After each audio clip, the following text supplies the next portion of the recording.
Good evening and welcome to the North Idaho College Board of Trustees meeting here on April 27th, 2022. Mr. Lyons, would you verify a quorum? Mr. Chairman, all the trustees are here with another quorum. All right, thank you. Thank you. Would you all join me in the Pledge of Allegiance, please? I pledge allegiance to the flag of the United States of America and to the republic for which it stands, one indivisible.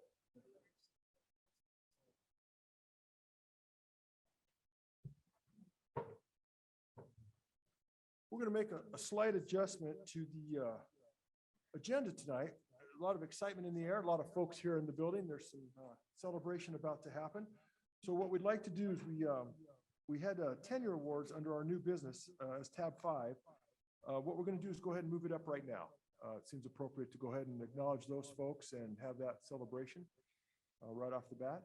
I believe Dr. Silvis, you're going to speak to this, if you would, please.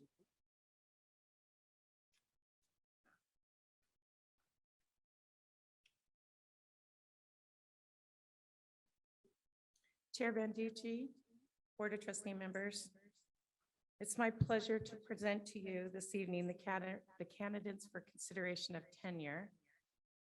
If I may, I would like to ask the faculty to join me at the podium.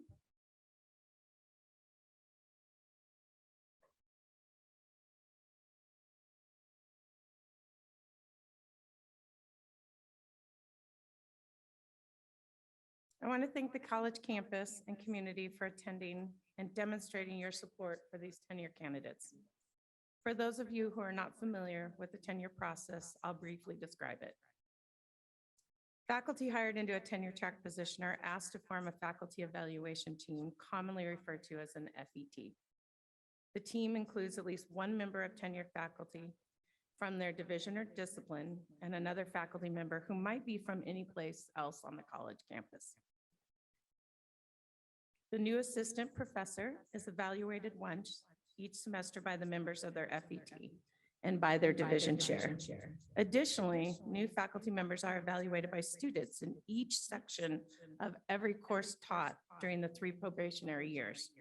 The tenure candidate also writes a self-evaluation annually, and at the end of their first year of instruction, the FET and division chairs meet to review all evaluations that have been written, all of them. The division chair and the team then meet with the tenure candidate, discuss his or her progress, and to provide constructive feedback aimed at improving instruction.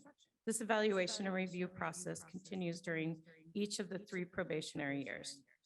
In the fall of the 4th probationary year, the faculty evaluation team makes a formal recommendation for or against conferral of tenure. The division chair also makes a formal recommendation for or against this tenure. The tenure candidate is asked to prepare a portfolio, and if you've ever seen these, they're about 4 inches thick, which contains copies of every evaluation that has been written in the 3 years prior and all recommendations related to the tenure process. The portfolio is submitted to the tenure committee for review, and the committee elicits public comment for tenure candidates from across the campus community.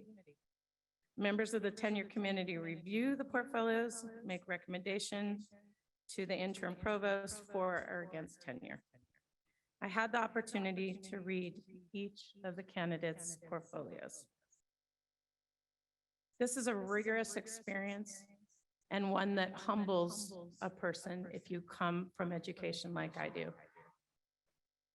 To read informative excellence, I will assure you that I read every word in their binder, including every word that the students comment.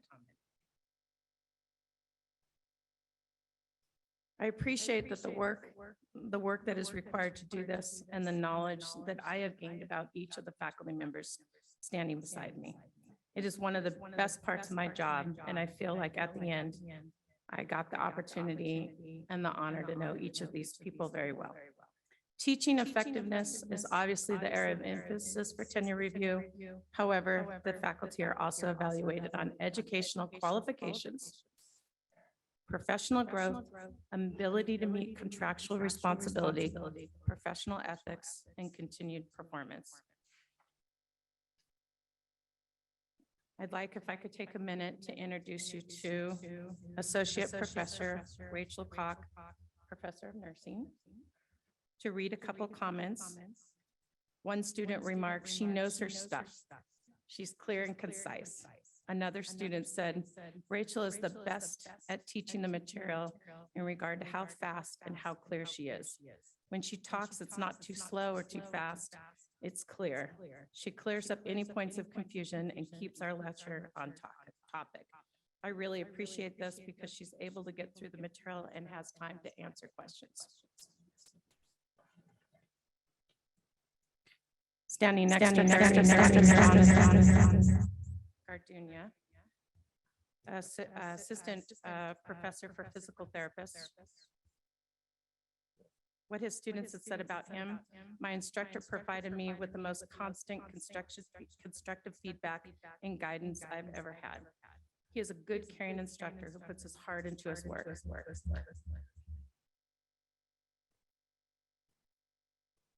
In each of these members' files, you will find evidence of how they personally and professionally invested in the student success of North Idaho College and are committed to teaching excellence.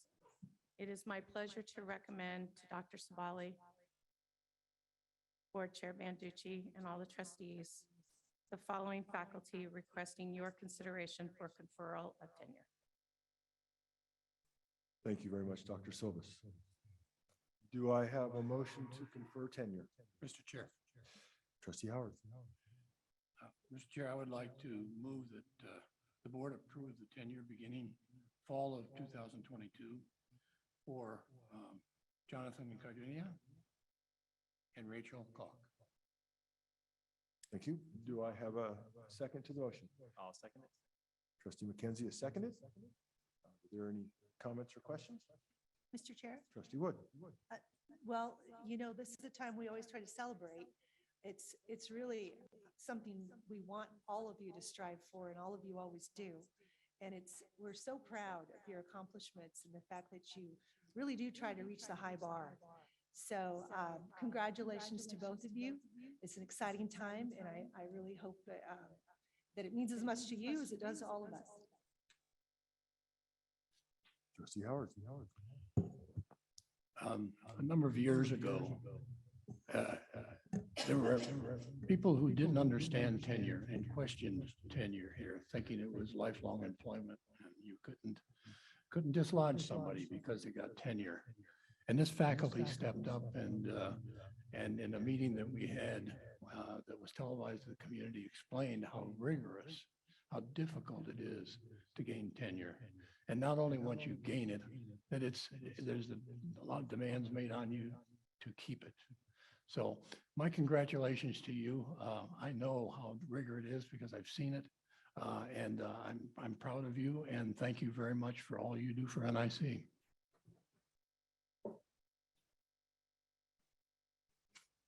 Trustee McKenzie. Thank you, Chair Banducci. Pouring over your tenure packets, I was mightily impressed. There's plenty of positive student, just raving reviews. So thank you for obviously the hard work. It's very evident. So excellent work. I guess we can say congratulations one more time. I'll add mine to the others. Maybe premature, we do have to vote, but I think it might be a foregone conclusion. But well done. All those in favor, please say aye.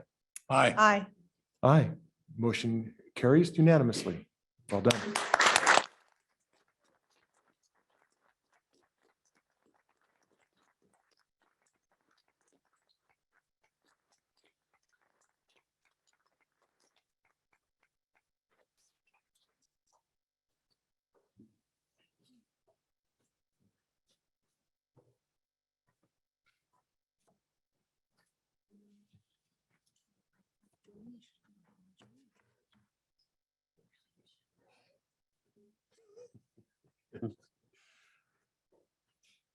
Next on the agenda is public comment. We have 7 individuals signed up. First on the list is Michelle Lippert.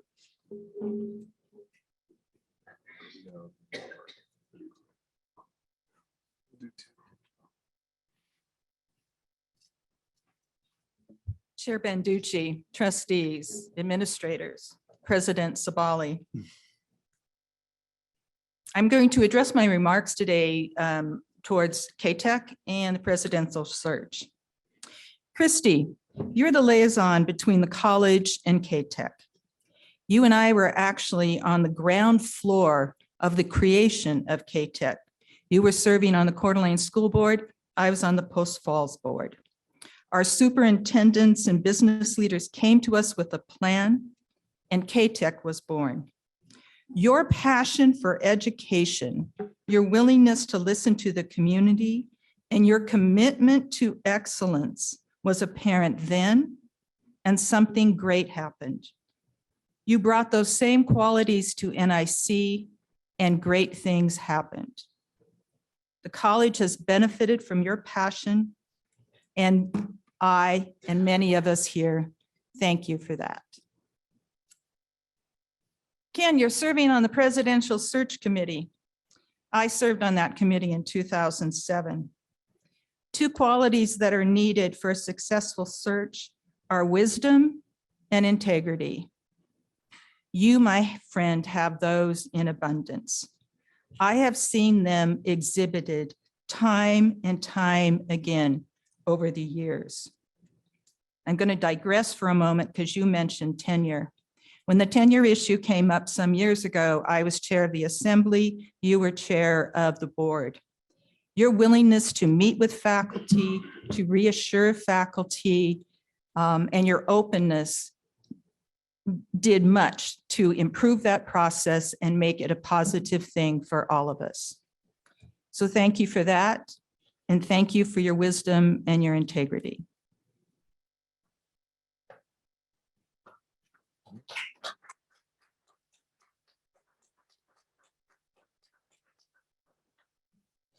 Next up is William Lee.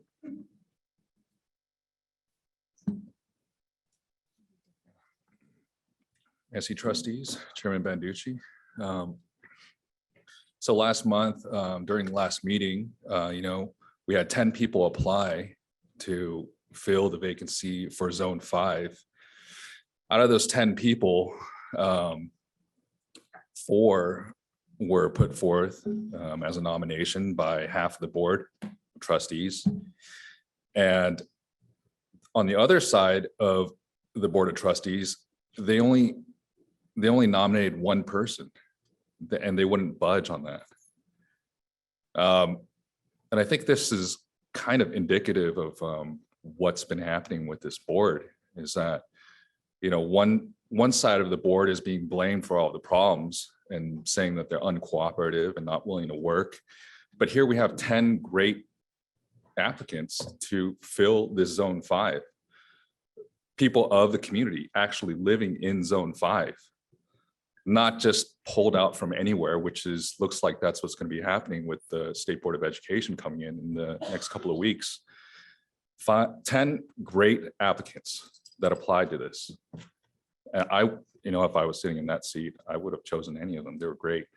And four of them were offered as a nomination, but on the other half of the board, they're completely obstinate in just choosing one guy. And I have nothing against Mr. Brochet. I think he's a great guy, but I just want to mention that because I think, it's being really skewed by the CDA press. I think we know they only report half of the news, and they haven't reported that this is really what is the nature of what's happening here on the board of trustees. I pray for the next couple of weeks, what happens. I hope that your guys' resignations, I hope you guys don't rescind it. I hope you guys do hold to your word and actually follow through with your resignations, and I bid you fare thee well. But yeah, I pray that things will work out here. Thanks.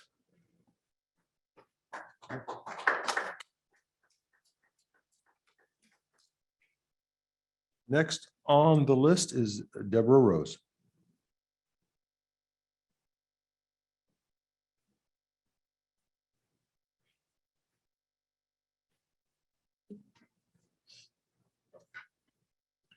Good evening, Board. I'm here tonight to celebrate our amazing faculty and their tenure awards. The NWCCU celebrated the faculty in their report, and I agree. They've been a rock for all the students. You know who else has also supported the faculty and students? Trustees Ken Howard and Christy Wood. They too have been a rock for our NIC community. Thank you for your honorable leadership, Ken and Christy. We are a better community because of your selfless act to get the college back on track to fulfill its mission and goals.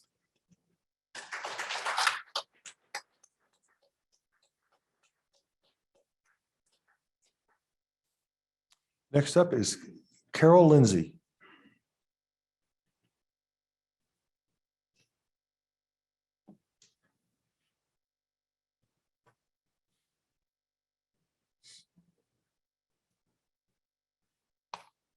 Good evening. My name is Carol Lindsey.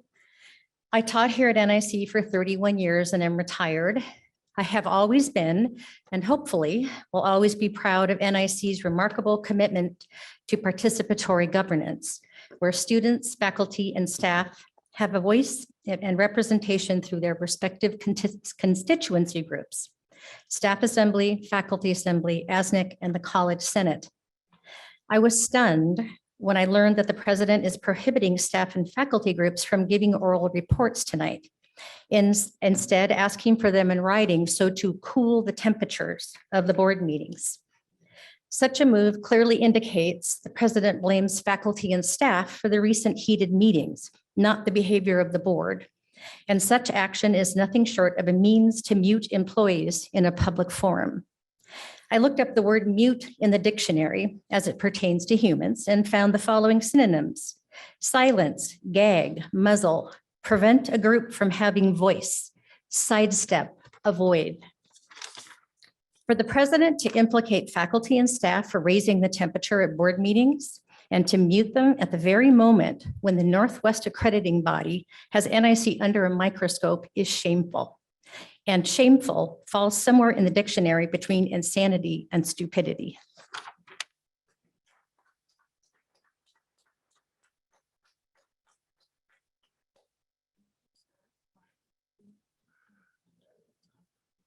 Yeah, I have no idea what you're going to talk about. What's that? Mr. Russ Mclean.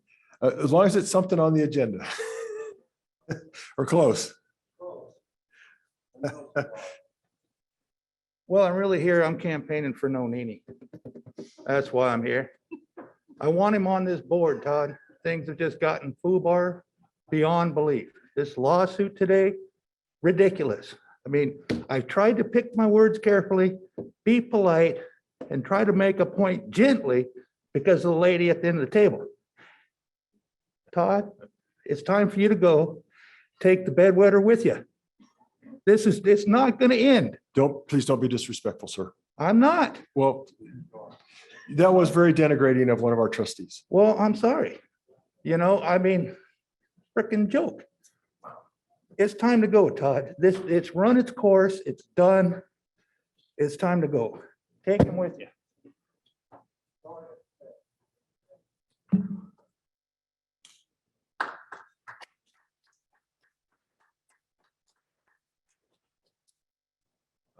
Next on the list is Sam Rowland, I believe.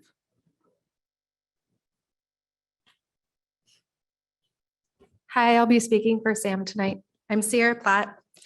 I want to thank Christy and Howard for doing such a great job on our board. As a student at NIC, I just want to address the board chair and ask for the presidential search. Please, during this time, choose a president that isn't endorsed by bipartisan groups such as the Kootenai County Republican Central Committee or the Idaho Freedom Foundation. We deserve nonpartisan and no politics in our education. That's all I have to say.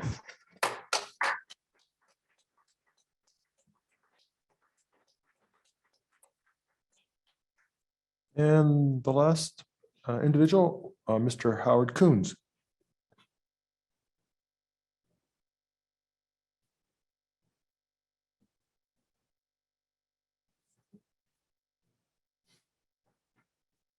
Trustee Banducci and other trustees. Regarding community colleges, Idaho Code 332106 states that vacancies on the Board of Trustees shall be filled by appointment by the remaining members. There were many applicants to fill the vacancy left by Michael Barnes.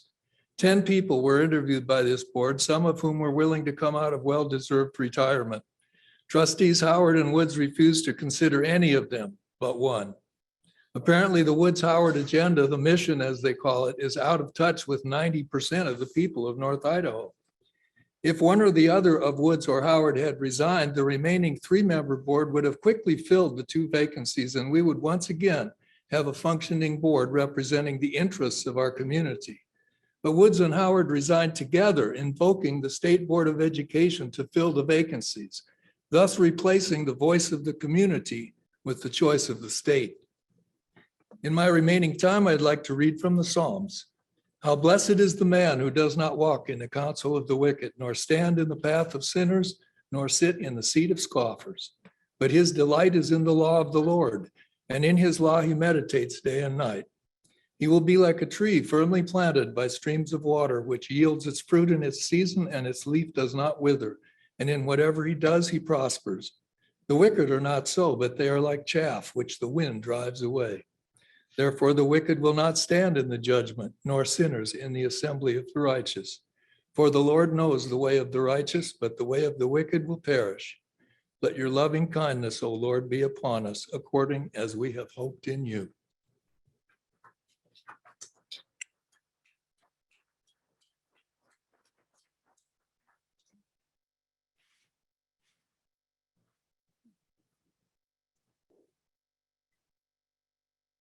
Next on our agenda will be the ASNIC report from Cyrus Vore, excuse me. I have a grandson, Silas, sorry. It's okay.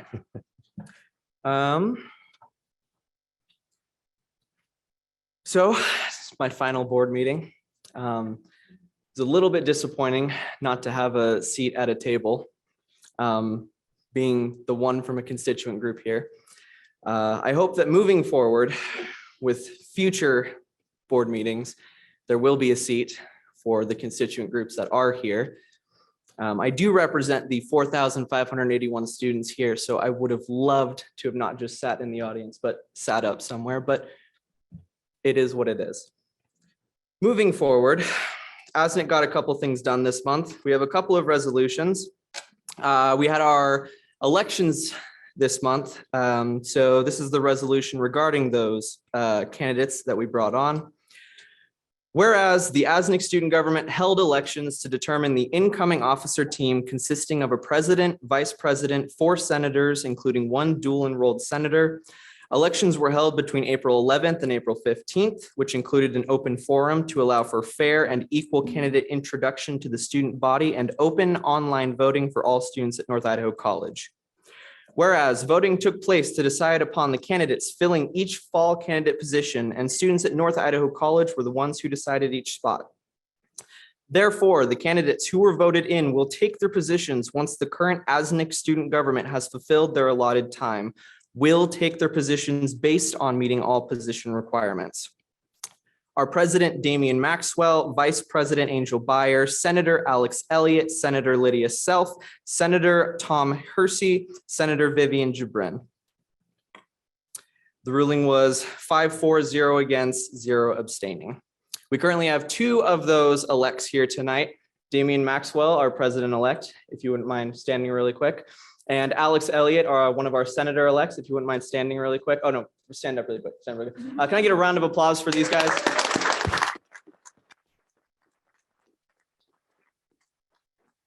They'll be taking on the massive duty of representing the thousands of students at this school and doing whatever they can to make their lives and their education better. So thank you very much for taking on that responsibility. You may be seated. I have one other resolution tonight regarding academic best practices.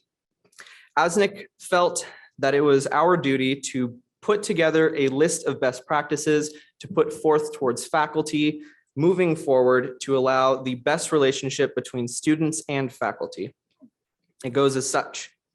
Whereas the Associated Students of North Idaho College Student Government, ASNIC, have collaborated for 2 academic years, garnering input from many student sources, including surveys, interviews, and public forums, to provide a list of academic best practices to share with instructors and administrators.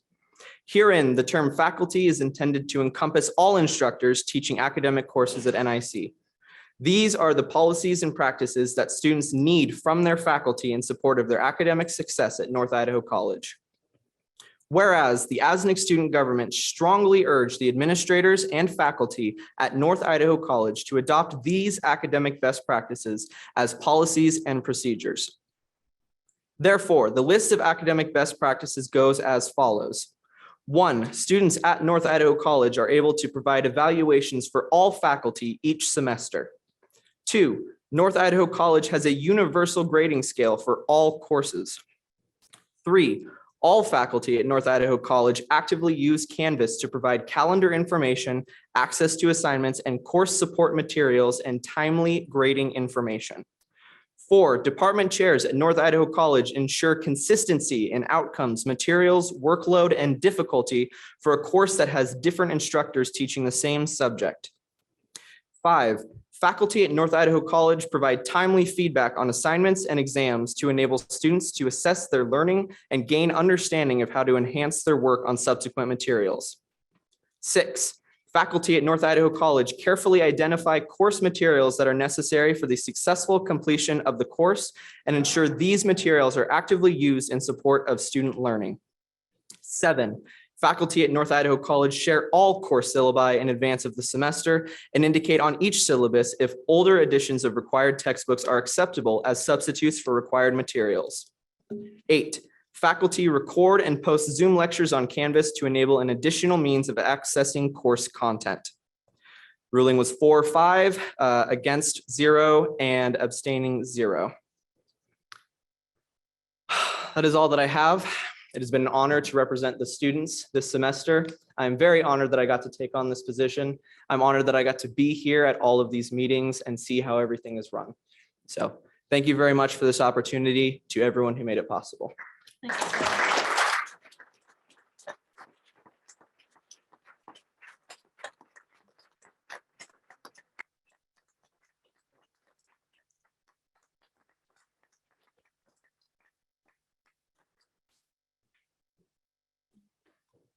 Well, Cyrus, not to make you get up again, and we don't need to ask questions or make comments, and we've acknowledged you, but out of curiosity, if you can maybe shout at us, what's your plan? What are you doing next?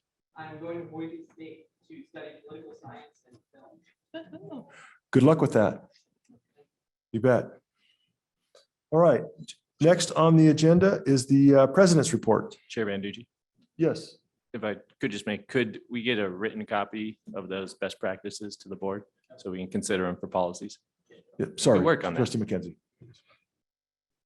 Actually, yes. Okay. Well thought out. You're absolutely heard. Dr. Savali, the president's report. Thank you.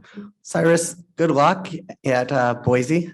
Dr. Silvas and I we had lunch, was it Wednesday or Thursday last week with the student body president down at Boise State and the outgoing student body president. I think you've met them and they're really excited to work with you. And we said all kinds of wonderful things and how they're lucky we trained you up and you're going to do some great things down there. I'm so excited to see what you're going to do down there.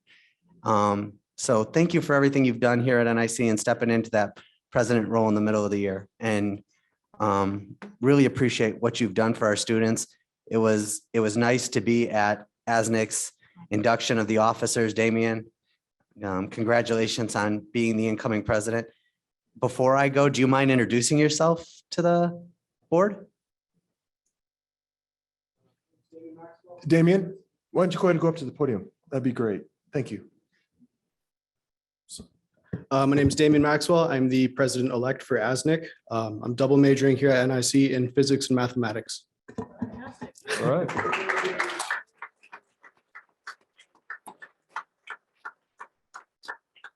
So I heard the second part of that was, and I don't have a social life because I'm studying all the time. Thanks, Damian, for stepping up. Good luck with and that. Good luck as incoming ASNIC president-elect. I didn't get a chance when the tenure nominees were up, but thank you and congratulations on tenure. It is an amazing honor, and to do it where we had to change lanes and streams and everything else with COVID. So appreciative of everything you guys did for our students during those times. And I look forward to your continued years of service here at NIC. This month has been a busy month and a whirlwind. I have been doing outreach. I have met with the Region 1 principals and athletic directors. Last Friday, I went and met with the Region 1 counselors after the State Board of Ed had reached out and asked me to go there. Wanted to also thank the State Board of Ed. They, last Thursday, pushed out to all Region 1 counselors a message that NIC is accredited and that NIC is a great option for our students up in the north to earn credits that transfer. And it's important that we continue to build those relationships and foster those relationships with our partners. And so I thank the State Board of Ed for that and their work to continue to stress and let people know that NIC is a viable institution that is meeting the needs of its community. There's so much great work going on, and I've been all over the place this month in Philadelphia, Moscow, Seattle. Seattle was my favorite trip because I got to take two students, Dan Blachette and Naomi Fisher, and they were recognized for their civic accomplishments. North Idaho College is a part of the Washington Campus Compact President Student Civic Leadership, and they're changing their name July 1st, and I think it's even longer.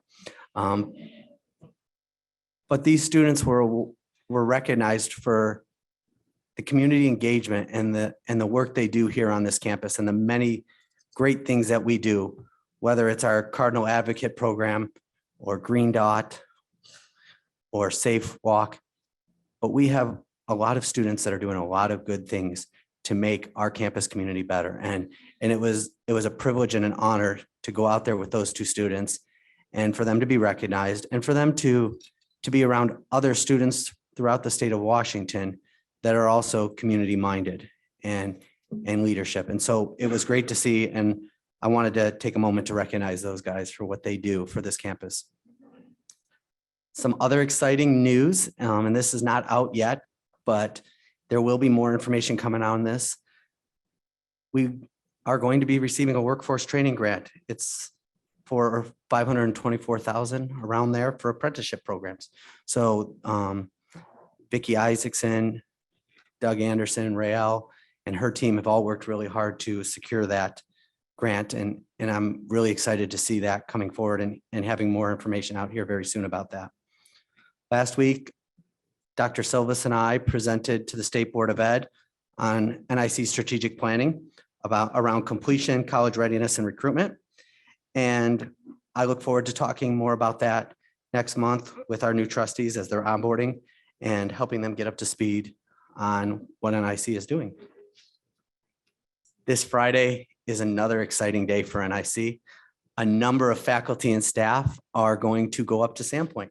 It is one of the first road shows that we are doing coming out of COVID, and there'll be over 600 students there to see a great deal about our programs and our CTE. Doug Anderson's taking up a truck. I'm going up there. I know our communication and marketing team is going up there. There's a lot of people going up there to talk about the great work that NIC is doing and to continue our recruitment efforts to reach out and let people know what NIC is about and what we offer up here. There's also many celebrations coming up in the next couple of weeks.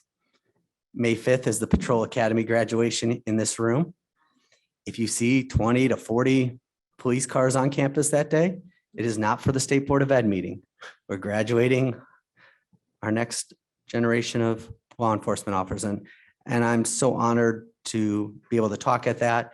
And our partnership with them is something that's important to us. And I know Dr. Silvas has been working on an MOU with them to do some other exciting things that we'll continue to talk about as we move forward.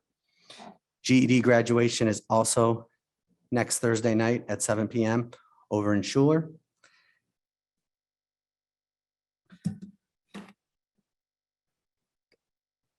Something that's been a long time coming and is really exciting is we're graduating our 50th nursing class.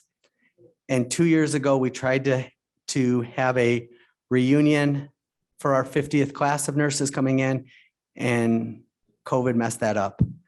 But May 11th and May 12th, we're bringing in people. There's going to be campus tours. There's going to be the pinning ceremony. There's going to be a social. And it's really exciting that we get to celebrate that we have got one of the best nursing programs in the state and in the region. And that for 50 years, we've been reaching out and helping the community in this way. And we'll be doing it for another 50 plus years. And then May 13th is our commencement ceremony, where we get to honor our graduates as they walk across that stage, and we get to do it in person.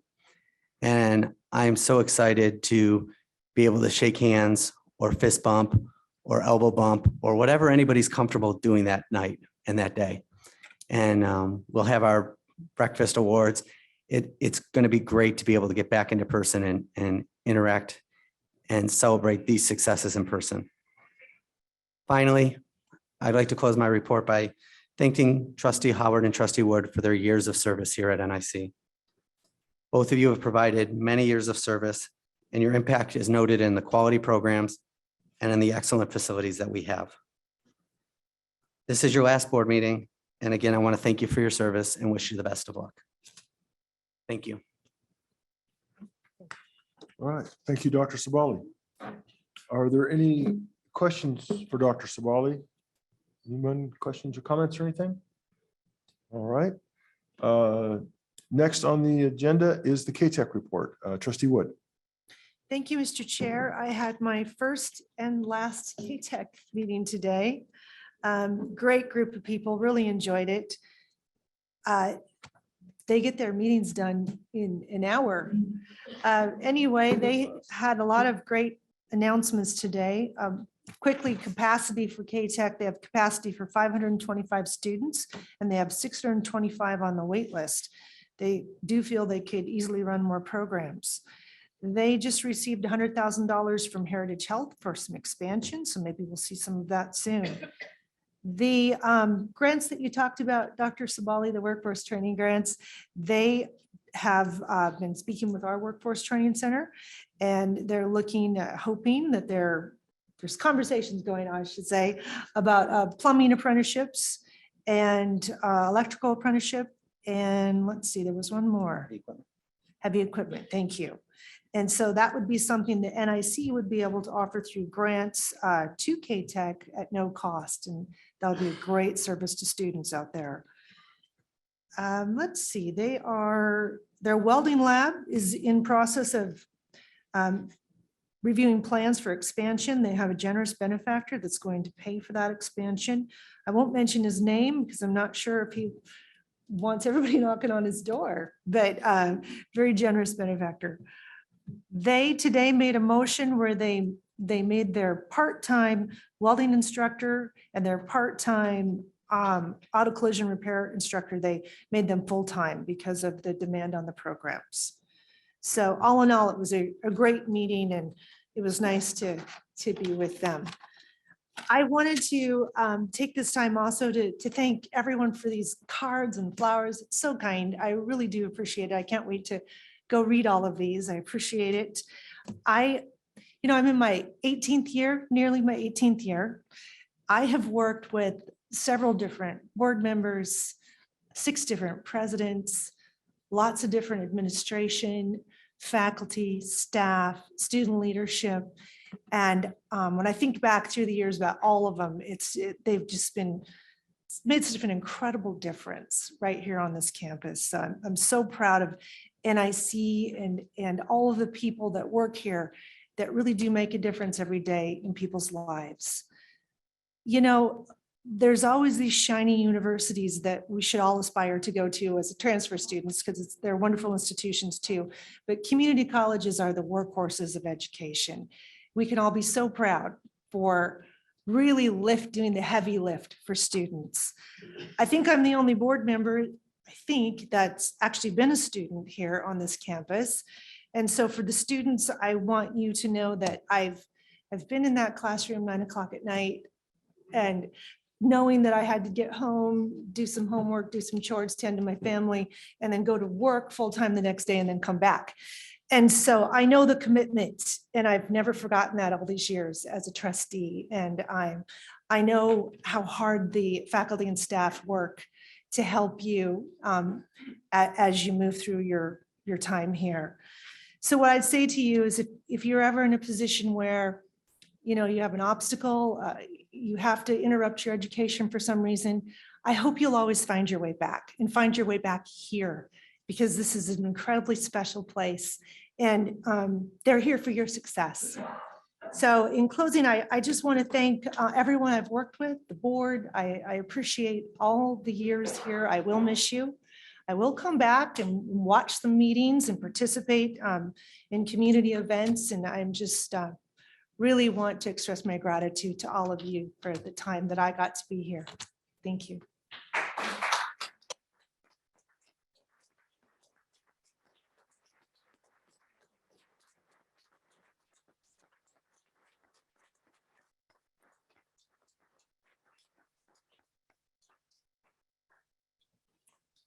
Are there any questions or comments for Trustee Wood on her KTEK report? Just to Trustee McKenzie. just to make sure I heard, 500 students capacity, and how many are on their wait list? 525 student capacity and 625 on the wait list.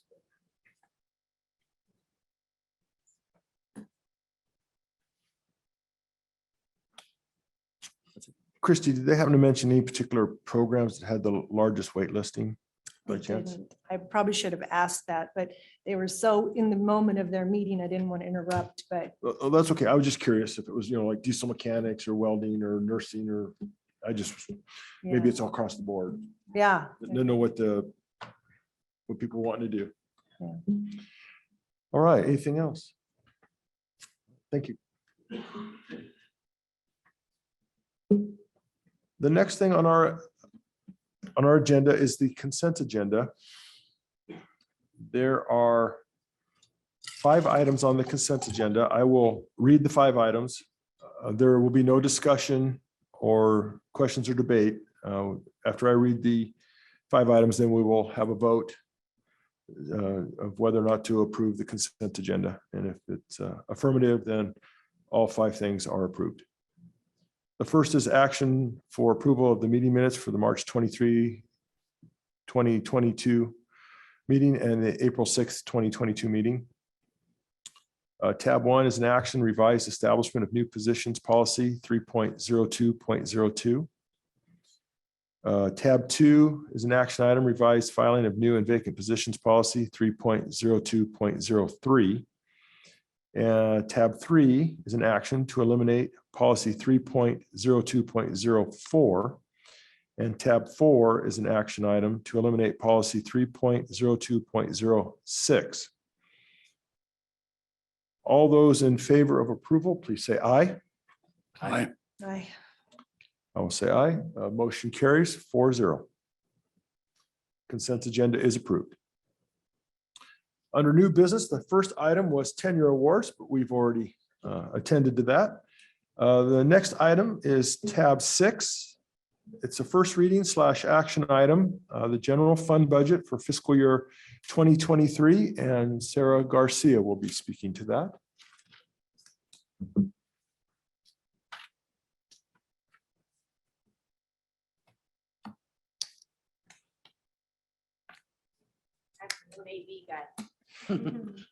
I'm impressed.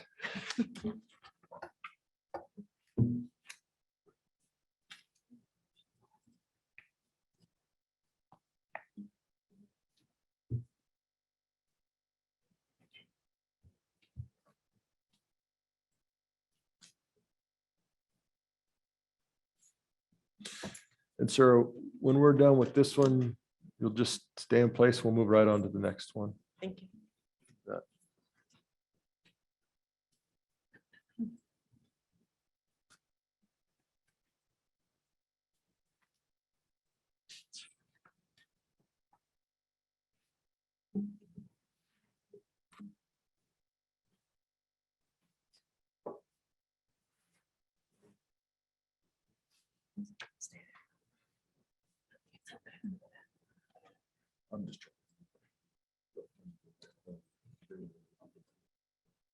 I can see.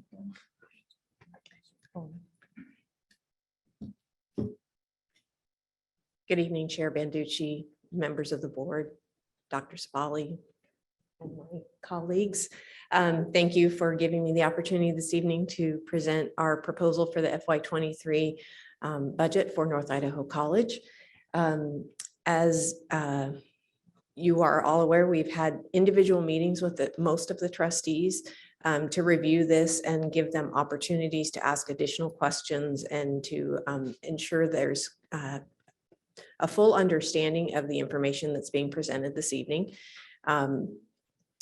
This year's budget is really focused on our employees. We took all the new money that we had available to us.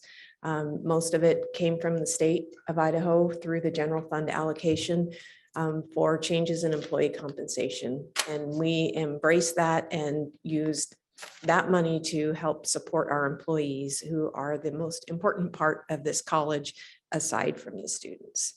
So I'm just going to go ahead and walk through. I did eliminate, just for your information, I did eliminate a few of the slides that were in your packet. I didn't feel that they were necessary to be covered in this meeting. If you want me to discuss anything on them, please let me know as I proceed.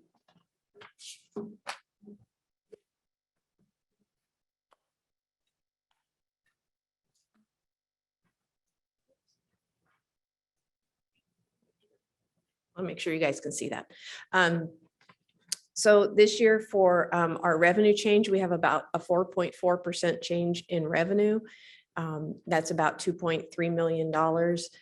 All but $350,000 of that comes from the state, comes from state support. Included in that is approximately a 5% change in employee compensation funded by the state for both the CTE and the general fund employees. In addition, in the state general fund, we had support for occupancy costs that we requested for the DeArmond building. We were only funded the first half of those the first time around, and also for the expansion we're doing in the Meyer Health Science building. That allows us to add one full-time custodian to address the cleaning needs of the additional square footage. It also pays for some of the utilities in those buildings. Within the state CTE budget here, this line, the line item 100, there's $148,000 that we received from state CTE that funds 2 faculty positions. One is for surgical technology that supports the expansion of our surgical technology program to allow us to have 2 instructors. It also supports entrepreneurship for a faculty coordinator position. The only other piece of new revenue on the books is new property on the rolls. So that is basically the people who secured property or completed their building projects after the assessment of the county was made last year. It's kind of like a catch up where we take the taxes on those properties for that middle portion of the year. We're not proposing an increase to the tax levy base. I did note after our meetings yesterday, I was requested to provide what a 1%, 2%, and 3% property tax increase would have been. The 1% increase would have been $173,091. A 2% would have been $346,182, and a 3% increase would have been $519,793. So those would have been the amounts that we would have been able to levy if we had wanted to increase the levy. There is a small decrease in other revenue, about $78,000. We were asking our partners in the DeArmond building to assist us with the unfunded occupancy costs. So the state only gave us half. So they helped us because they're equal partners in that building. They helped us with the half that wasn't funded. Now that it's fully funded, we're not going to be charging them for those services or that what we're providing for them. I'm going to pause briefly there just in case there are any questions. Otherwise, I will continue. Trustees, any questions? No? Please. Yeah, that's fine. Go ahead, sir.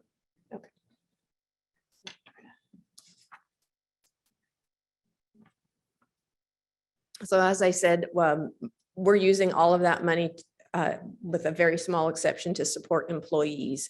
So I'm just going to kind of scroll down here to what we mean by supporting employees. We're recommending a step increase, which is our step and column system. So we're recommending a 1 step for all employees on the general fund, as well as a 3% increase to the base. So that is helping us follow through on the recommendations that we got from the Evergreen Salary Study last year. It helps bring our employees more in alignment with the market rates and with the changes in inflation that we've been facing and a lot of the competition that we have within the community. I will note that both Meet and Confer and the HR department recommended that that be a step plus a 5% increase to the base. That was not achievable under the circumstances this year. So the step plus 3% was what the state funded. So we followed along with that. We are recommending an increase to the adjunct rate. So for all part-time instruction to take that rate from the current rate of $900 a credit to $1,000 a credit. Based on our research with the other schools in the state, there's only one other school that's over $1,000. There's one school that's over $1,000. Everyone else is under. So that makes us more competitive with our sister colleges in the state from an adjunct rate. We also have some recommended grade changes. So last year, if you'll recall, we made some progress. We feel good progress on the faculty scale and also on the classified scale side to make some adjustments to get them more in alignment with market rates. There are a handful of classified positions that are still, we're struggling. They're not in alignment with the market rates. And so we're recommending another adjustment. These are mostly custodial, facilities technicians, security, positions like that tend to be on the lower end of our pay scale that need a bump in order for us to remain competitive and attract employees and retain the ones that we have. In addition, there's a benefit impact of those compensation changes. We also have a handful of reclassifications.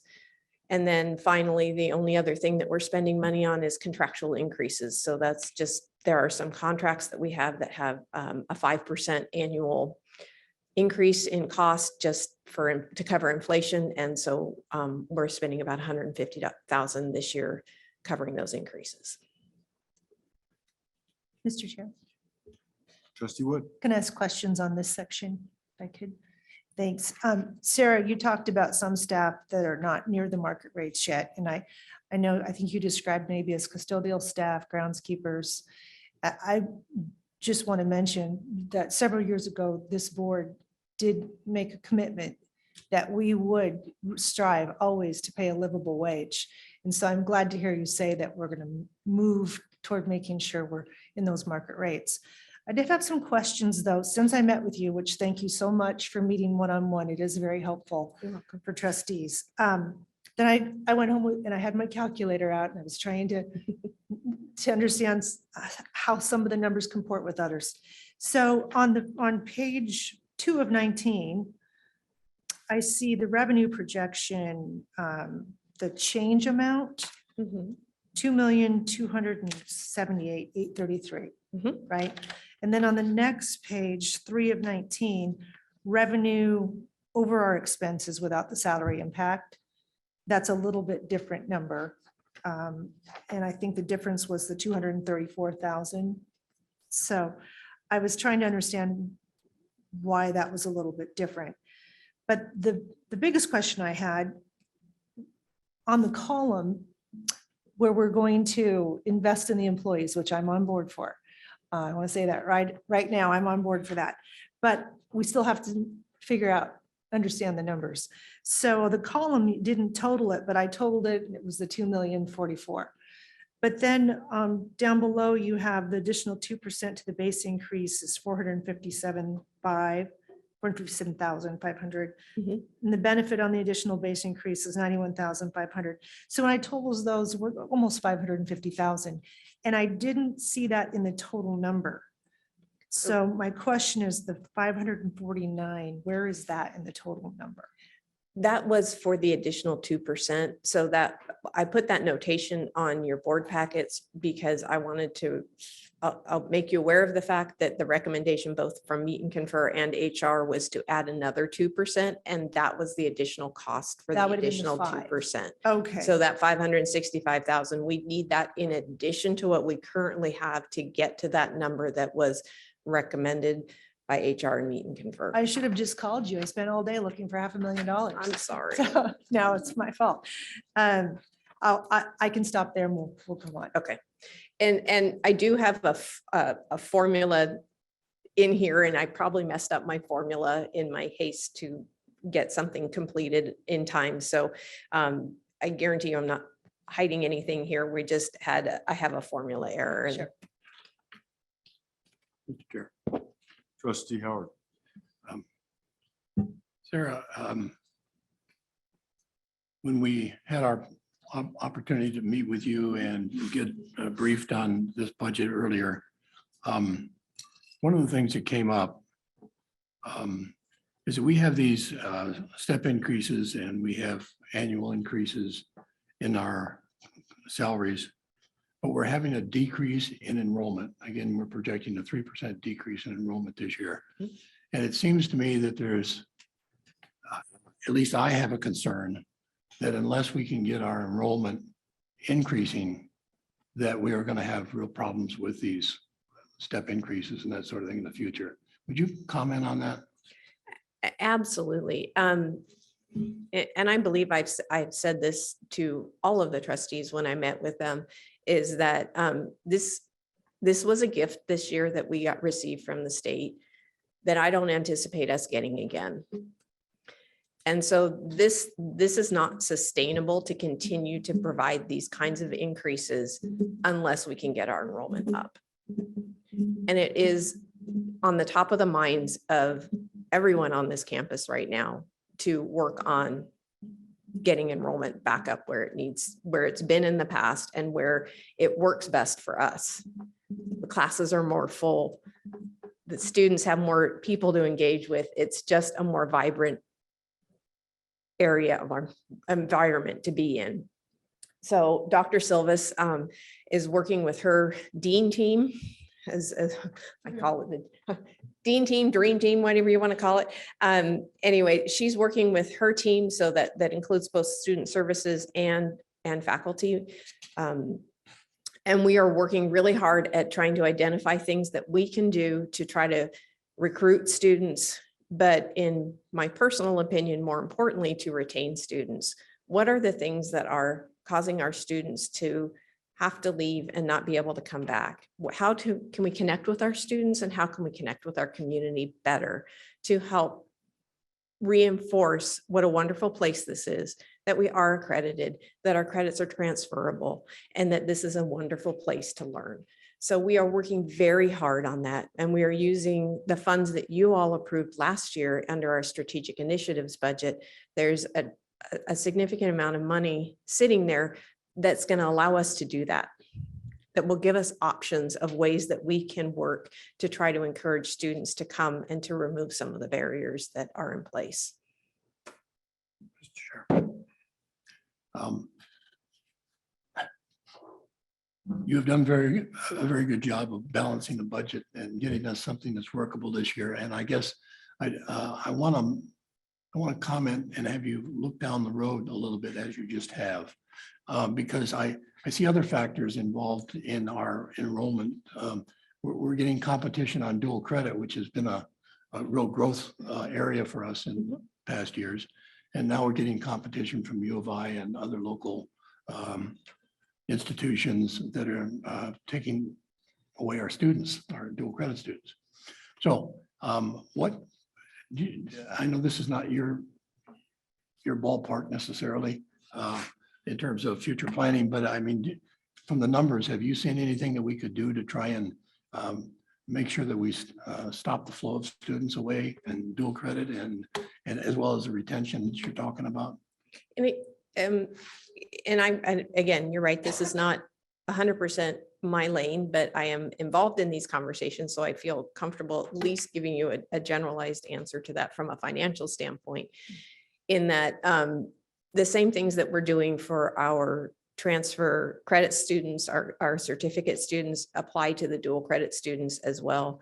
I do also know that Dr. Silvas is making a concerted effort in making connections in the high schools and helping to stem or make sure she addresses the concerns that people are having that is causing any fall off in dual credit tuition.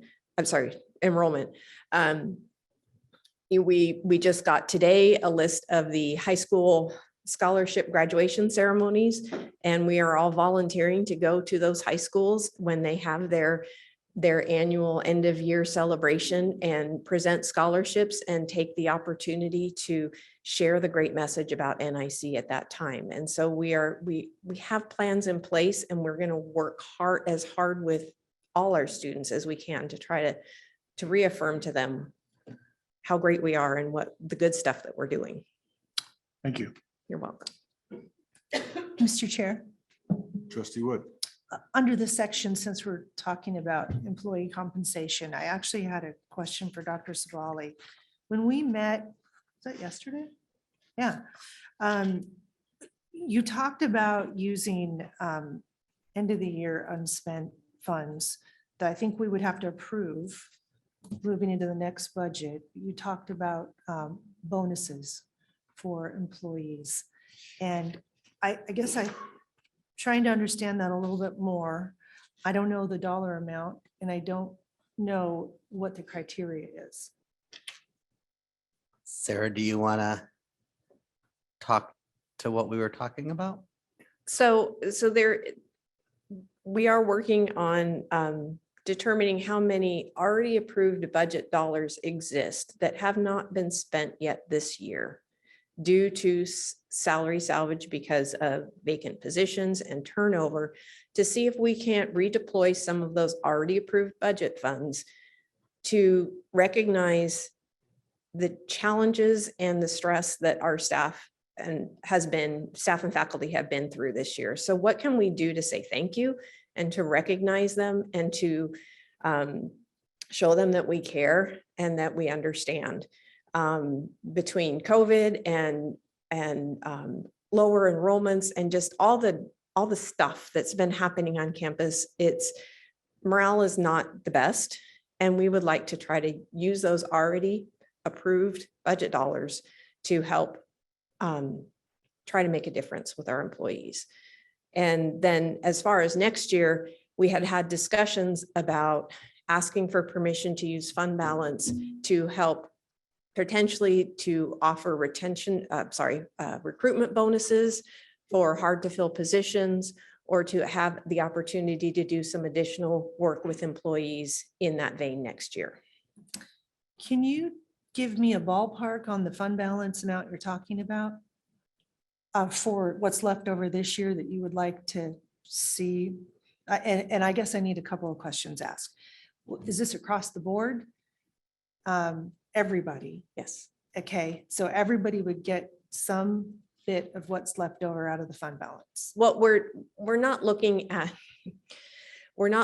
at specifically doling out money or giving out retention bonuses to employees, because we feel like the volume of that and what we have available to us would not have the same impact as something more personal and something that is more thoughtful. So we are talking a few $100,000 at this point to do some things. And I sound like I'm hedging because I don't want to ruin any surprises for the employees. So we're trying to come up with something that objects. So we have a plan, and I'd be happy to share that, but I'm really hesitant to kind of pop a bubble here in front of Well, PC's been talking about ways to honor and recognize our faculty and staff for a couple months now. And yeah, and I certainly support being able to honor our staff. But of course, the board has to give that sort of budget approval. So I don't want to ruin surprises, but also I think we need to understand what's the criteria. If you say it's across the board for everybody, then I'm much more comfortable with that. Normally, we would take any leftover funds and it would go into the reserve balance. I guess the board's going to have some discussion about whether we want to do that this year, not put it in reserve and have it go out to bonuses. But also, that was the biggest thing. It's for everybody. It's not just discretionary, because that causes all kinds of issues when it's, We're talking about everybody. Okay. We can get back to that. Thank you. Okay. Any further questions before I move on? Thank you. So this slide is just another look at our general fund budget proposal for FY23. It really just summarizes the revenue streams and as well as summarizing operating expenses, this time by the type of expenses that we're talking about. So salary and benefits, equipment, and general expenses. Can you raise that? There we go. Yep. So this year we're having a slight increase in the percentage of personnel costs as compared to total costs. And that is because we are doing a larger than normal increase in employee compensation.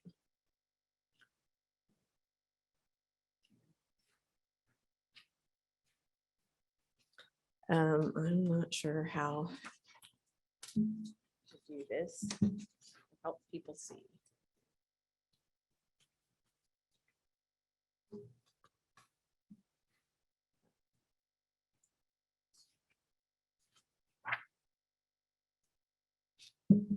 Well, it's going to cut off a little bit, but I'm going to try to, I know this is really hard for the audience to see, and I apologize for that.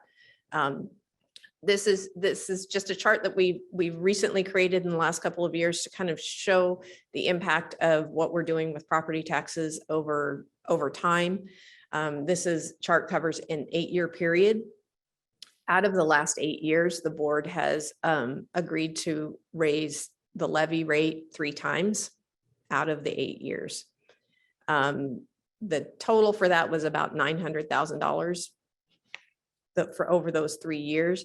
In that same time period, there was $2.7 million that was not taken in property taxes, which ended up going into the foregone balance, as was the case until the law changed last year.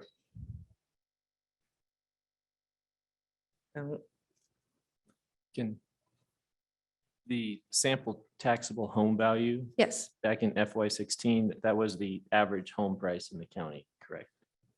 No, that was my house. Okay. I'm full honesty. I just figured I had to pick something, so I picked my own house. Okay, a generic house then. It's a generic, it's a 4-bedroom, 2-bath house in Post Falls. Okay, so back in FY16, even though housing prices may have gone up to maybe 346,000 right now, people are still paying about the same 6 years ago compared to 193 versus 205.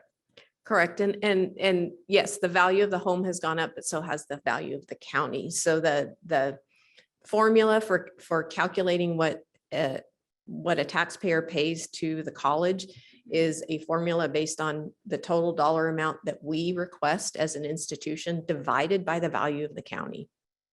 So when we take conservative increases in property taxes and the value of the county goes up, the amount that the taxpayer is paying stays fairly stable as long as their home increases at the same value as the county. So that, I know that's a little confusing, but. Sarah, would you like to mention the impact that new construction, the new assessed value on the tax rolls has with that? I'm not sure following your question. Well, because we always we get an extra amount because of the new assessment that's gone on to the rolls. So that's in addition to what we're seeing here, correct? Right, right. So that anything that's on the new property values in any given year goes into the base for the subsequent year. Does that answer what you were asking? Close enough? Yeah, that's what I was looking for. Roll it up and then what we see. You talked about that earlier. Okay. Trustee Howard. Sarah, this may or may not be a good spot in the report to ask this question, but we're talking about taxes. We're not going to take any tax increase this year. At least that's proposed. We've only taken, what, 3 in the last 8 years. And I think you indicated there was a little in excess of 2 or 3 million that we did not take that has been called foregone taxes in the past. There's a new statute came out a couple of years ago or last year that if we're not gonna take a tax increase this year, but we want to retain the right to take some of that money in years to come if we may need it. Yes. Like if our student enrollment continues to plunge. What do we have to do in order to preserve that right?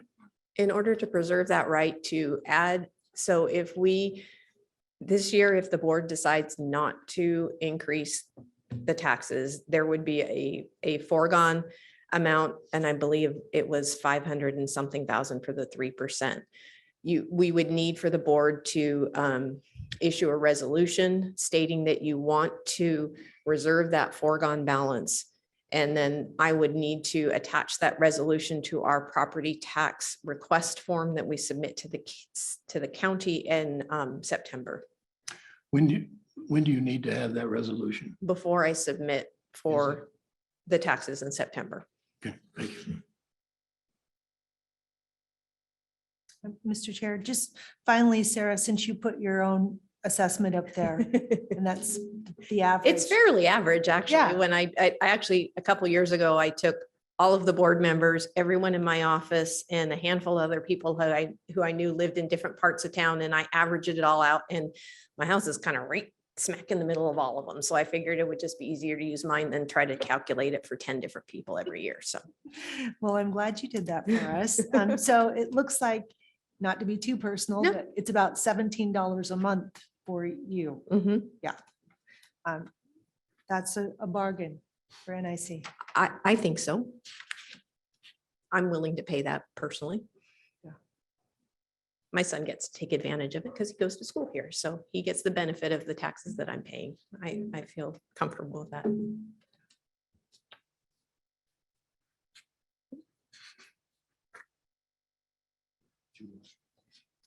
So this is a graphical representation of the relationship between the value of a home, the value of the county, and what the college assesses. And again, I apologize to the audience. These things are a little hard to see up on the screen. So the blue bars are representing how much we've taken in property tax, how much the board has approved to increase the levy over the years, or increase our property tax base over the years. The red line, which is this one right here, is the change in the county valuation over time. The green line is the change in the value of my house. And then the blue line is the percentage change in the taxes that I have paid over time.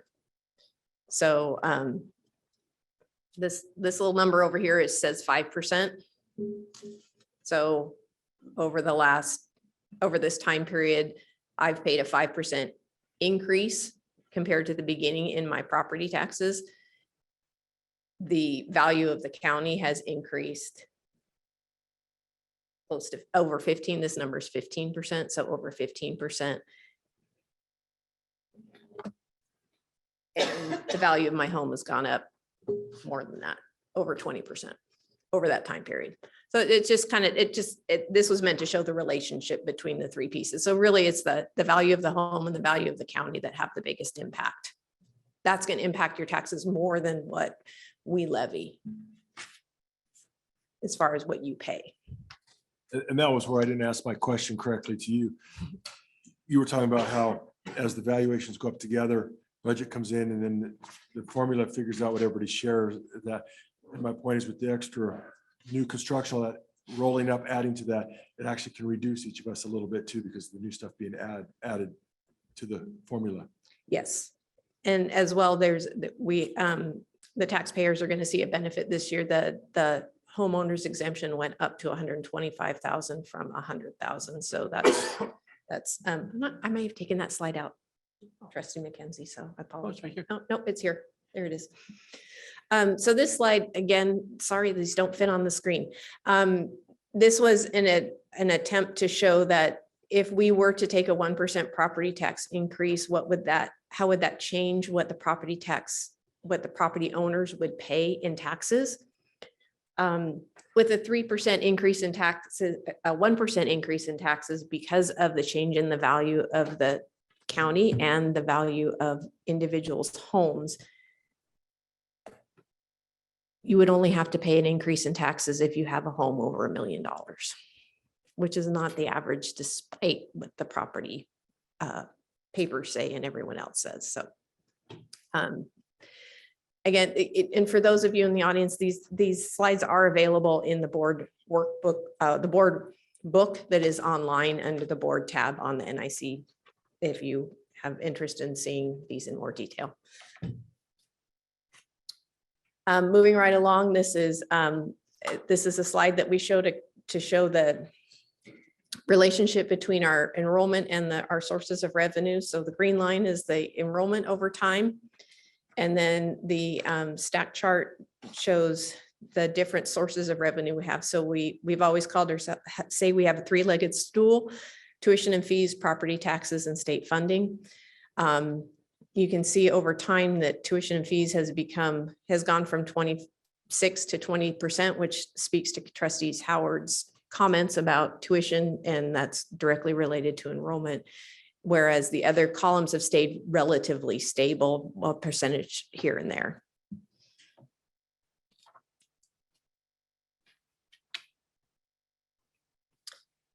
Staffing and enrollment. So this one is also just shows kind of a similar relationship between, again, the line is student enrollment and the bars are employees of the college. The red bar is the staff and administration. The light green bar is faculty. And the purple bar is adjunct faculty as a full-time equivalent. So it's just showing the relationship between our students and our staffing.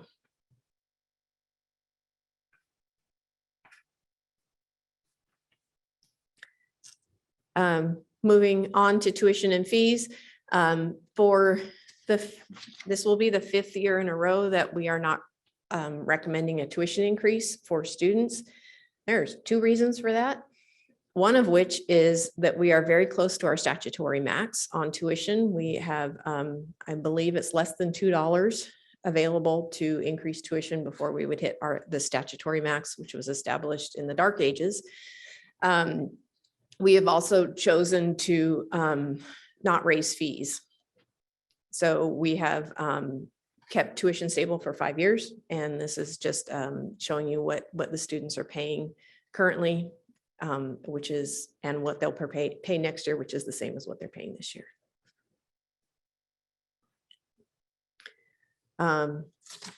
This slide shows the breakdown of what a student pays. So the student of the $141 of credit that students pay, $101.50 is for tuition. There's a portion of it that's for general fee, which really supports our Cardinal Learning Commons and our library. Those are the 2, and and instructional technology. So all of the Zoom classrooms, the Microsoft Office, all those tools that are available to the students. The commencement fee, the student health fee, which provides for the student mental health counseling that we have, as well as some basic triage for students who are having health issues, an athletic fee to support our athletic funds, student activities, which is for intramurals and shows and comedians and speakers and different things for student activities. ASNIC, there's the fee that supports the ASNIC government group. And the DHC bond fee goes to support our residence hall, our student union, and the Student Wellness and Recreation Center.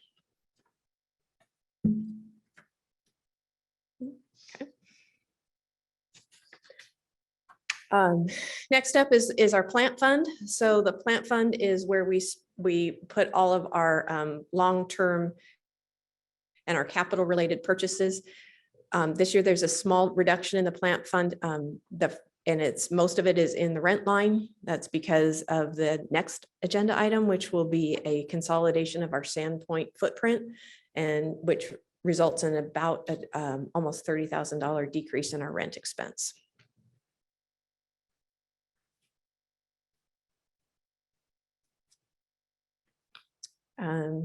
Next up is your capital investment reserve.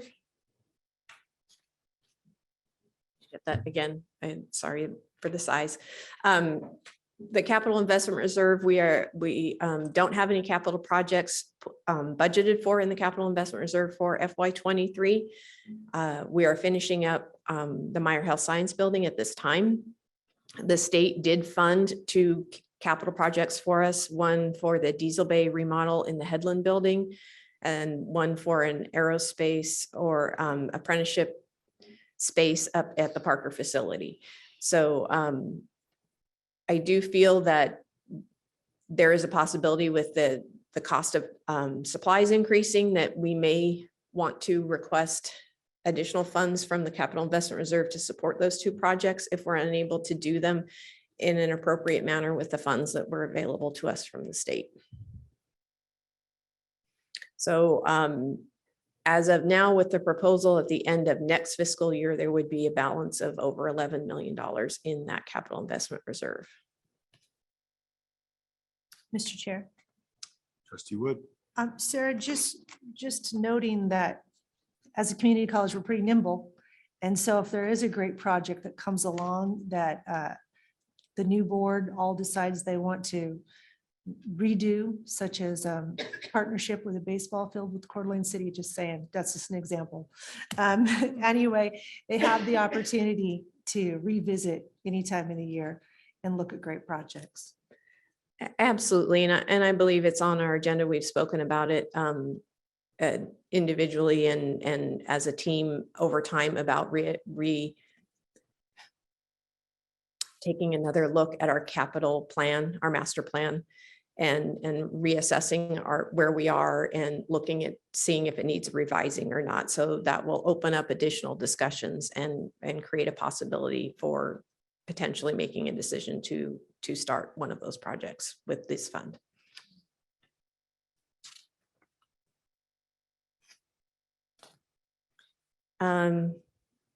So next up is our fee-based activities. So these are our budgets. So the slide I showed you a couple minutes ago that broke down the tuition into tuition and fees. These are the budgets for those areas that are fee funded. ASNIC, student health services, student activities, recreation, athletics, and commencement. These do reflect an estimated 3% decline in revenue for next fiscal year based on our expectations for enrollment. Next up is what we call the service units. We call them service units because they basically provide a service for a fee. That includes the DHC operations, which are, again, the student union building, the Student Wellness and Recreation Center, and the residence hall. Our wonderful workforce training center, our Lakeside Children's Center, and then other auxiliary services, which include parking and event services. So our rentals that we make for our Schuler Performing Arts Center and other spaces on campus to the external parties.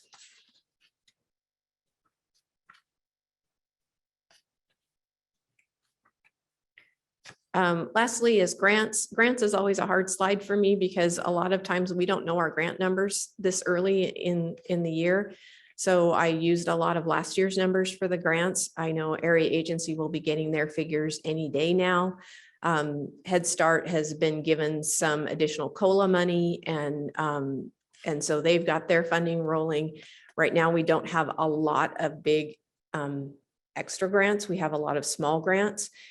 Of course, this doesn't include, because we just found out a couple days ago about the workforce training apprenticeship grant. We also have recently applied for a grant that will continue some of the work that we're doing in entrepreneurship with a grant that expired in December of this year. And our last slide is just kind of a summary of the whole shebang. Sorry, that's not a very formal word, of the whole presentation. It's very technical. So I will stand for any further questions that anyone may have on this. Trustees, any additional questions or comments for Sarah? Trustee Howard. This is on our agenda as the first reading. And in terms of approving the tuition and other things, when does that need to be done? Students will start registering. Have they started registering? Students have already started registering for the fall. So they're registering without knowing for certain what their tuition will be. Of course, the earlier we have a decision on these things, the faster we can move forward with starting to create contracts for next fiscal year for our employees and help the students to plan for next year so they know what they're going to need to save for or plan for from a tuition standpoint. Mr. Chair. Trustee Howard. Given that, I would make a motion that we waive the second reading and move to adopt the budget at this time. Second that. Second. I have 2 seconds. Okay. All right. Any other, any comments or questions on the motion in the second? Chair, Dr. Sabali. I want to just thank Sarah and her team for this. They were working hard and Sarah took on more than she normally does with this budget, doing the high-end thinking and finding every little dollar that she could. And she went to the bitter end to find every single dollar to support our faculty and staff and get them that 3%. So I just wanted to express my appreciation for her hard work and her team's hard work on this to take care of our faculty and staff here at NIC. Very good. Yes, thank you. Well done. Any other comments or questions on the motion? All right, all those in favor, please say aye. Aye. Motion passes. So what we'll do then is we will, I'll ask, is there a motion to approve the budget? We've waived the second reading. So now I believe we need a motion to approve the budget. If I'm understanding that correctly. So moved. I thought that was part of my motion, but I think I needed to do it in 2 parts. that's fine. Yeah. I move that we approve the budget as Thank you, sir. presented. I'll second that. Second from Trustee McKenzie. Any comments or questions on that? All right. All those in favor of approving the motion to approve the budget, please say aye. Aye. Aye. The budget is approved. On behalf of the faculty, staff, students, and everyone who's part of this NIC community, we thank you for moving quickly on this budget and helping us to move in the right direction. Thank you. Thank you, Sarah. You bet. Sarah, let's talk about Sandpoint. Okay, let's talk about Sandpoint. Okay. So I am here tonight as well to request that the approval of a lease for the Sandpoint Center. We have been occupying 2 separate buildings up in Sandpoint, what is known as the Event Center, and then the Pine Street Annex, which is right next door to the Event Center. And we have been working with the landlord in the Pine Street Annex to consolidate our space. They have some available space in there, and we would like to move into that space. And we are currently in 3 different, I think it's 3 different floors of the Sandpoint Center and spread out all over the center. And this is an opportunity for us to really consolidate our footprint and allow us to better serve our students in one unique location. It's a 5-year lease. We're asking for currently for 5,465 square feet in the Sandpoint Annex building. The owners of this building would have given us right of first refusal on any future openings in that building so that we could make that that entire building be NIC if that's what if we have things to put in there and the space is needed by NIC. And they've been good to work with, and the staff up at Sandpoint is very excited about this opportunity as well. So let's see, we're going to consolidate the operations.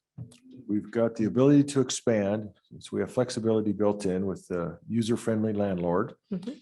The staff and faculty up there are excited and feel very positive about this move. You're saving us over $30,000 over the current contract.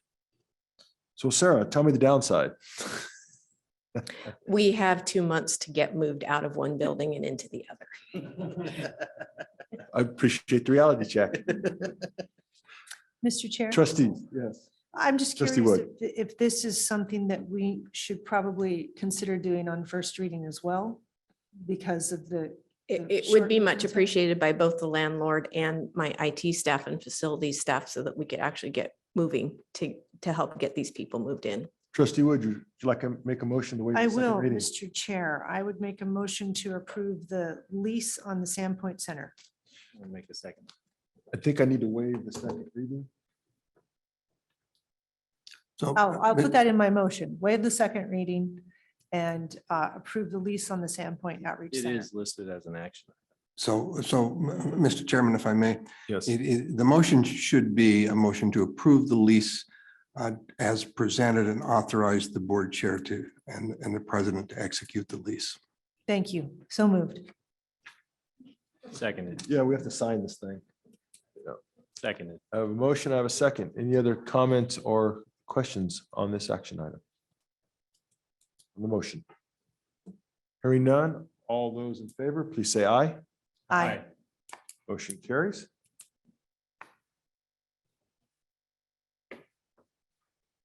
Thank you. Good. Thank you, Mark. Next item on the agenda is an information item. It's a report on the recently attended ACCT Governance Leadership Institute that Dr. Sabali and Trustee McKenzie attended. And Trustee McKenzie will give us a recap. All right.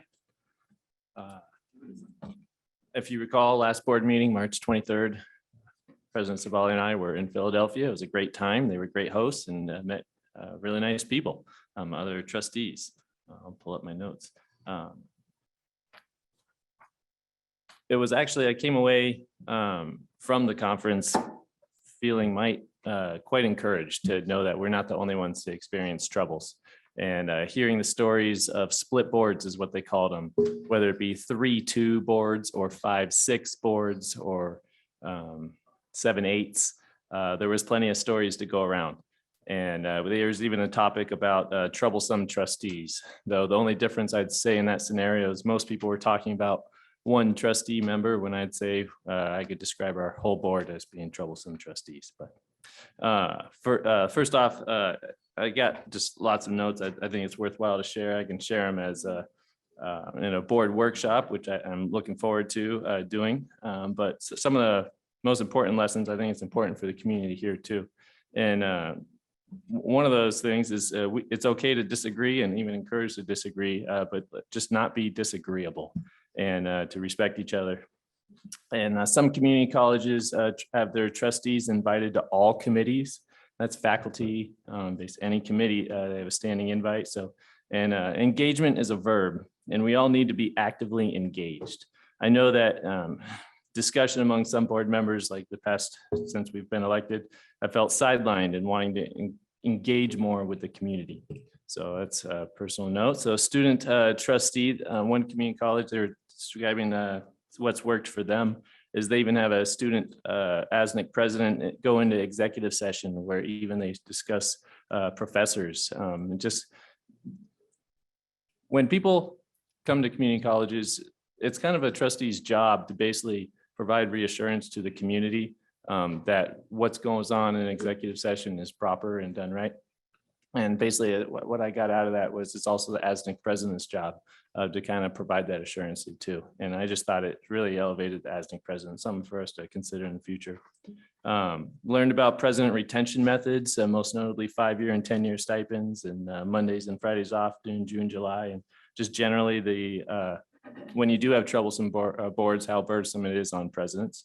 And some boards have very different cultures, and I would argue healthier cultures. They're committed to no distractions from the mission and work. They debate in committee and have more unanimous agreement in public. The more the board trusts each other, then the more conversations cannot diverge into fistfights. So it's important to note that other boards do actually have quite often conflict. The succession planning of the chair was quite interesting parts of it, and definitely something NIC should consider in a future policy. Maybe have they talked about even have vice chairs chair the meeting when it's headed to a transfer of chairmanship, and emphasize the board assessment workshop. And they said also it's quite common for when the leadership at the top, the president changes, then it's quite common for VPs tend to go, possibly even deans may go as well. So relative to NIC, provide assurance. Importantly, the longer the meeting occurs, the duration, the less is accomplished.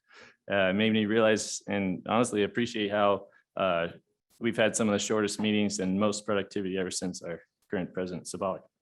So some colleges, they even have food pantries for wraparound support for students and even legal support and free transportation for students.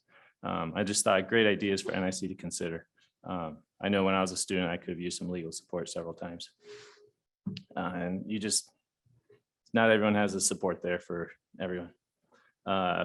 They just renovated their library. It was a great tour of the library.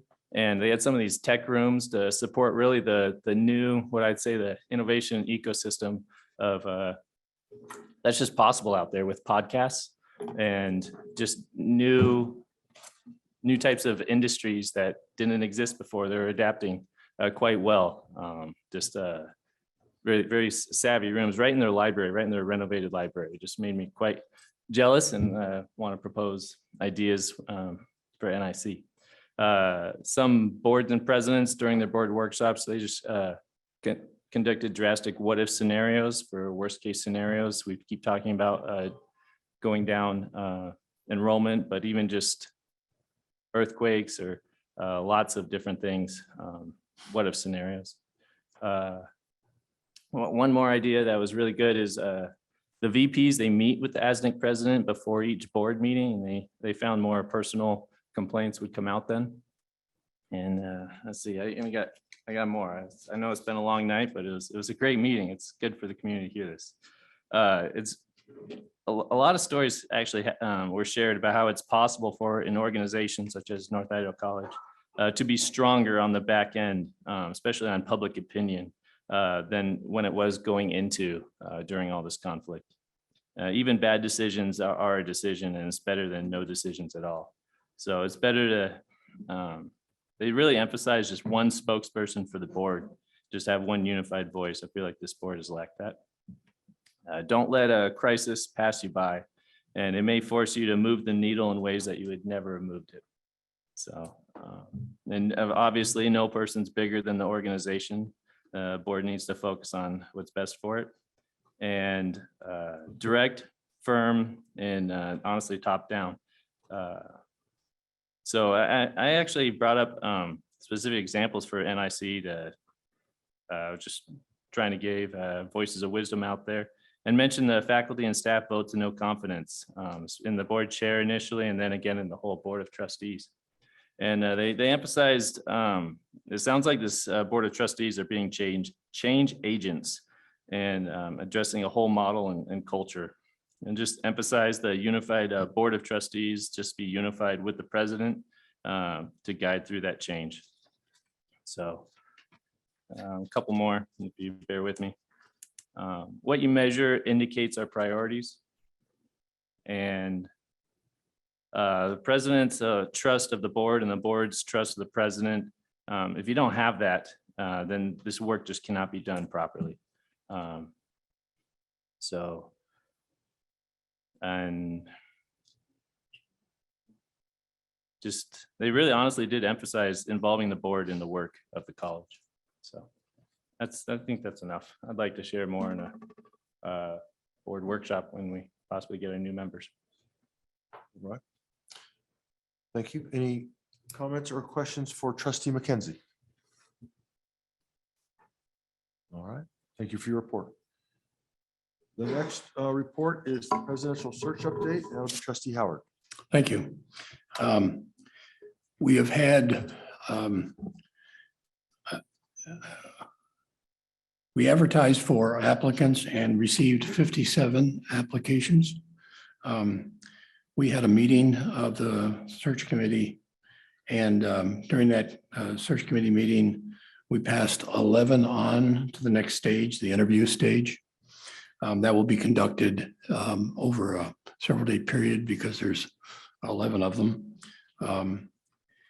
I want to make sure and let everybody know that there are questions that are asked about, well, who applied and what's going on. And this process, by its very definition, has been designed to be confidential, and not confidential to keep people from knowing, but confidential to protect the applicants.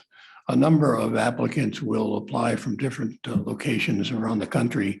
They may have jobs right now that might be at risk if their employers knew that they were applying for jobs. And so in order to protect those that may apply, but then they don't make either the first pass or even up to the last one, which is interviews that are done on campus. When the interviews are done on campus with a final 3, 4, 5, 6, whatever this search committee decides to send to the trustees, then those interviews will be public and the names of the individuals will be public. But in the interim, there are a number of people who will apply and who would like to have those, and they're promised, quite frankly, that those applications will be kept private unless they make the final cut. So as we talk about this process, we talk about the process. We really don't talk about the identification of the individuals. The next meetings will be probably by Zoom of the 11 candidates. The final candidates will be interviewed in person on campus. And that's my report. All right, thank you. Any comments or questions for Trustee Howard? Okay. The next item on the agenda is the board chair report. I think my thoughts tonight would go to the upcoming graduations and the celebrations that are henceforth, and the proud families, parents and grandparents that are going to be assembling for commencement. For the adult basic education GED graduation, for the post graduation, for the nurses pinning. Just for an overall exciting time over the next couple weeks. I would give my best to all the students as they're trying to finish out their finals and wrap up their semester. A lot of hard work left to go. So I'm sure everybody's gonna be working hard, faculty trying to grade papers and tests and prepare for all that. That'll keep you occupied, and students trying to do their best on those exams that you're going to provide to them. So I wish good luck to everybody as we try to finish off this semester strong and prepare to take a deep breath and exhale and enjoy it and end this semester on a high note. And so look forward to seeing everybody at commencement. Are there any remarks for the good of the order? Mr. Chair. Trustee Wood.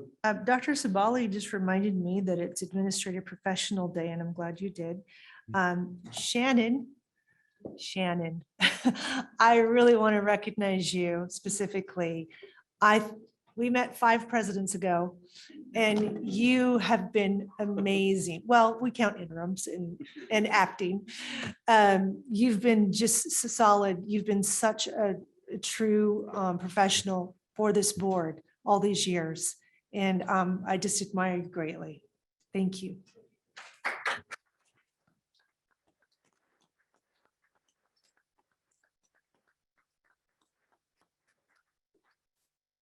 All right, is there anything else? Trustee Howard.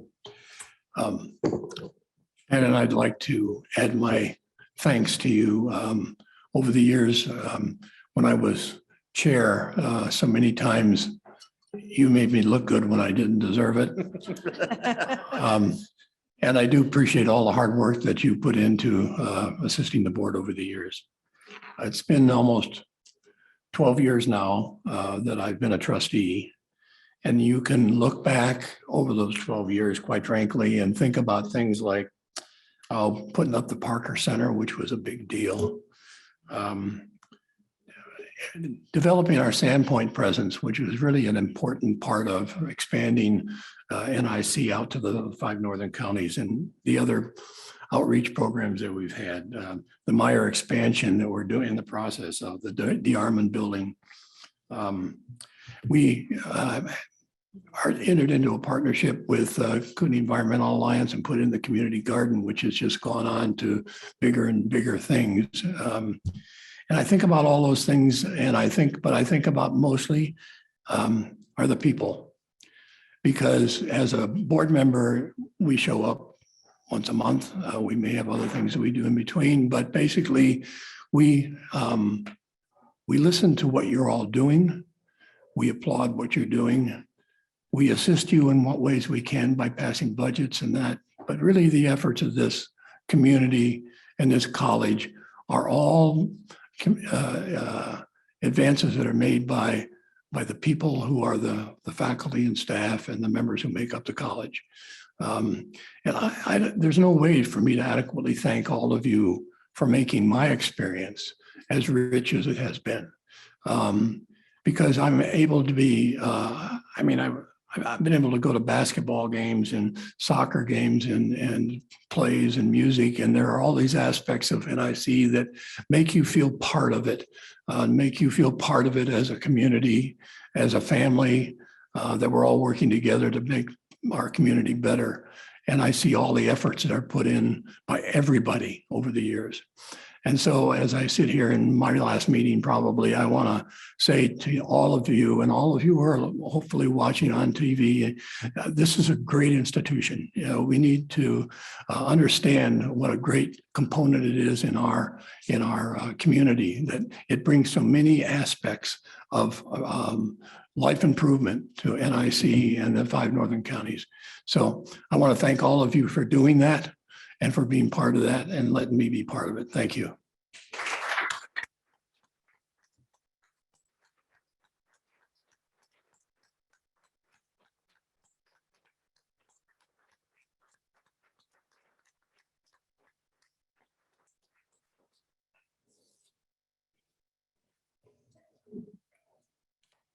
I have a remark.